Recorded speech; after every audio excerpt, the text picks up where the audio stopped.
Boa tarde a todos, meu nome é Adriana Freitas, sou médica mastologista. Queria agradecer à Comissão de Organização do Simpósio do Distrito Federal pela lembrança do meu nome e também gostaria de parabenizar pela programação que está simplesmente fantástica. Eu vou participar dessa sessão de ponto e contraponto e vou falar sobre devemos operar a doença oligometastática de novo? E aqui eu vou argumentar contrário a essa indicação de cirurgia. O câncer de mama metastático, de novo, no nosso país, ele é uma doença extremamente frequente. Então, a gente tem pacientes sendo diagnosticadas no estágio 4 em 40% dos casos, e esses números tendem a aumentar, como mostra essa publicação do Thomas Reinert. Nós tratamos mal essas pacientes, a gente tem uma sobrevida global de em torno de 26 meses, que é inferior ao que a gente conseguiria num país desenvolvido, onde as novas linhas de tratamento estão disponíveis e a gente tem percebido que essas novas linhas de tratamento, elas têm levado a paciente a maior tempo de vida, e por causa desses resultados excepcionais, a gente está discutindo cirurgia no caso do paciente metastático. E qual que é o racional dessa cirurgia? Então, vamos lembrar que a gente não está falando de cirurgia naquela paciente que está progredindo na mama, nós estamos falando de cirurgia naquela paciente que está sendo tratada, que a doença na mama está controlada, está respondendo ao tratamento, e a gente ainda assim quer indicar cirurgia para essa paciente, porque é óbvio que a paciente que está com a doença fora de controle, essa doença nós vamos operar. Agora, e aquela paciente que não? Qual que é o racional de levar uma paciente onde o tratamento hoje ainda é considerado paliativo para a cirurgia? Existe uma teoria de que a doença na mama e na axila, ela é fonte de disseminação de células metastáticas. Assim como esse tumor, ele é produtor de fatores de crescimento tumoral e de angiogênese, e esses fatores atuam nos sítios metastáticos, aumentando a progressão da doença. Então, é como se as pessoas estivessem dizendo para nós que tratar a mama melhora o resultado fora da mama. Obviamente, isso é teórico, nós temos também teoria do contrário, que operar a mama pode levar à progressão nos sítios metastáticos, mas o racional da cirurgia seria esse. E como a cirurgia da mama é uma cirurgia simples, então é uma cirurgia com uma morbidade baixa, é natural que a gente discuta a cirurgia nesse cenário, tentando levar um melhor desfecho da paciente através da cirurgia também. Quando a gente recebe uma paciente no consultório, isso tem sido cada vez mais comum com essas linhas de tratamento, uma paciente com câncer metastático de novo, o que a gente pensa na hora de atender essa paciente? Número 1, a minha cirurgia vai evitar a progressão local dessa paciente? Porque às vezes o oncologista encaminha para a gente exatamente nesse cenário, ele iniciou a quimioterapia, a doença respondeu sistêmico e ele tem medo de perder o time cirúrgico na mama, principalmente naquelas axilas comprometidas. A segunda questão, que é indicação de cirurgia, seria melhora de sobrevida local e sobrevida livre de progressão. A cirurgia melhora isso? Ou, ao contrário de tudo isso, a cirurgia piora o desfecho do nosso paciente metastático? Então, essas questões é que têm que ser respondidas. E vamos começar falando de progressão local. Quando a gente recebe uma paciente para a cirurgia, para evitar a progressão local, é muito importante que a gente saiba como isso é raro. A progressão exclusiva na mama, quando a doença sistêmica está controlada, é extremamente raro. Eu citei esse trabalho onde o Dr. Mamonas participa, e que foi publicação de 2017, mostrando o padrão de disseminação da doença metastática, e geralmente os pacientes progridem difuso em todos os sítios. Existem casos, sim, de oligoprogressão, que a doença está controlada em alguns sítios e na mama ou nas outras áreas não, que é o que a gente chama de oligoprogressão.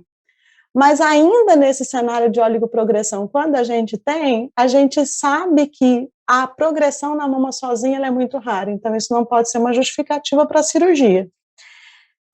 Em relação a dados de sobrevida global e livre de progressão, o que a gente tem? A gente tem estudos retrospectivos e observacionais que falam a favor da cirurgia, mostrando que ela melhora a sobrevida global e também a sobrevida livre de progressão. Entretanto, esses trabalhos são cheios de viés, porque eles comparam o incomparável, que é a paciente que fez cirurgia com aquela que não fez, e a paciente que fez cirurgia geralmente é mais jovem, geralmente é mais saudável, tem menor carga tumoral e talvez por isso ela vai melhor. Então, é muito complicado levar em consideração os resultados desse trabalho na nossa conduta. Aqui eu citei 2 desses importantes, que é essa publicação do MD Anderson, da doutora Kelly Hunt, que mostra aqui o benefício do grupo que foi operado em relação ao grupo que não foi operado, do ponto de vista de sobrevida global e progressão livre de doença. Essa publicação super interessante da doutora Sima Khan, de 2002, junto com a doutora Mônica Morrow, onde eles mostram que, numa análise de 16 mil pacientes que foram avaliadas retrospectivamente do banco de dados americanos, a paciente que fez cirurgia, ela foi melhor do ponto de vista de sobrevida global do que as não operadas. Mas qual é o tipo de trabalho que a gente precisa ter para poder basear nossas condutas? São os estudos prospectivos e randomizados. E o que a gente tem de estudo prospectivo e randomizado publicado? O estudo turco, o estudo indiano, e eu vou falar um pouquinho sobre esse trabalho que Pimentel deve citar, que é o BOMET. Então, o estudo indiano foi um estudo negativo, 350 pacientes avaliadas, que faziam quimioterapia, que respondiam bem à quimioterapia e que iam para a cirurgia. Esse estudo não mostrou benefício da cirurgia nas pacientes, comparando com as que não fizeram cirurgia, e ao contrário disso, ele mostrou uma progressão da doença à distância naquele grupo de pacientes que foram operadas. Então, o resultado foi pior, piorou o desfecho. O estudo turco, ao contrário, ele fez avaliação de 270 pacientes aproximadamente, e diferente do estudo indiano, as pacientes poderiam começar pela quimio ou pela cirurgia. Essas pacientes foram alocadas para receber ou não cirurgia, e aqui a gente vê que teve um resultado positivo em favor das pacientes que fizeram a cirurgia da mama. E esse benefício ele era tão maior à medida que passava o tempo, principalmente sendo estatisticamente significante a partir de 40 meses. A gente viu que não foi um resultado homogêneo para todo o grupo de pacientes. As pacientes mais jovens, receptor hormonal positivo e com meta óssea foram melhores do que os demais subgrupos. E, por último, aqui, essa apresentação da ASCO 2020, né, esse trabalho da doutora Sima Khan não foi publicado ainda, ele foi apresentado na plenária da ASCO ano passado.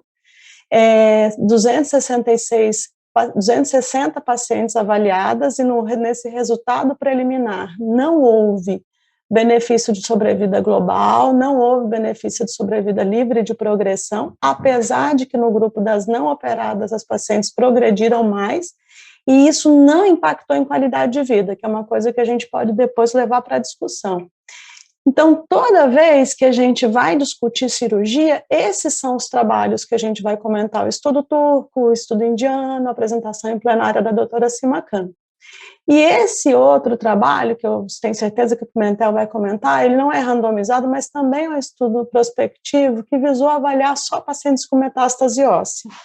Então, aqui as pacientes foram alocadas em cirurgia cirurgia mais tratamento sistêmico ou tratamento sistêmico isolado, e as pacientes foram melhor no grupo da cirurgia. E, de novo, os resultados não são uniformes. O grupo que mais se beneficiou foi aquele grupo com menos carga tumoral, com lesões ósseas solitárias. Então, quando a gente avalia o que tem de publicação séria, nós temos mais questões do que respostas. E a gente realmente precisa avaliar essa questão de indicar cirurgia em pacientes estágio 4. Nos Estados Unidos, a gente estava vendo, o NCCN, ele só indica cirurgia em caso de progressão, né, no guideline do NCCN. Entretanto, cerca de 50% das pacientes metastáticas americanas são operadas. E a gente fica se perguntando por quê. A gente não tem uma certeza de quem são essas pacientes que seriam beneficiadas. A gente não tem certeza de como fazer isso, se faz cirurgia primeiro, se faz tratamento sistêmico primeiro. Se eu faço tratamento sistêmico, quanto tempo depois eu vou fazer cirurgia? Eu não tenho essa resposta. Alguns trabalhos incluíam a radioterapia dos sítios metastáticos e nem todo mundo tem isso disponível, a gente não tem noção da importância disso ainda. Então, do ponto de vista de cirurgia, realmente a gente não tem resposta para essas questões, e toda vez que a gente está diante de uma paciente com tumor metastático, é importantíssimo conversar com ela sobre isso, sobre essa nossa ausência de dados robustos para poder favorecer a cirurgia dela. É importante levar para discussão em tumor board, uma vez que você não tem dados, a conduta ela é compartilhada entre especialistas e entre a paciente. E sempre vai prevalecer a teoria do não faça mal, né? Então, eu vou citar aqui Hipócrates, que pratique duas coisas ao lidar com a doença: auxilie ou não prejudique a paciente. Então, no cenário da doença metastática, eu acho que a cirurgia, de uma maneira não adequadamente avaliada, ela vai estar fazendo mais mal para o paciente do que bem. Muito obrigada, ansiosa pela discussão.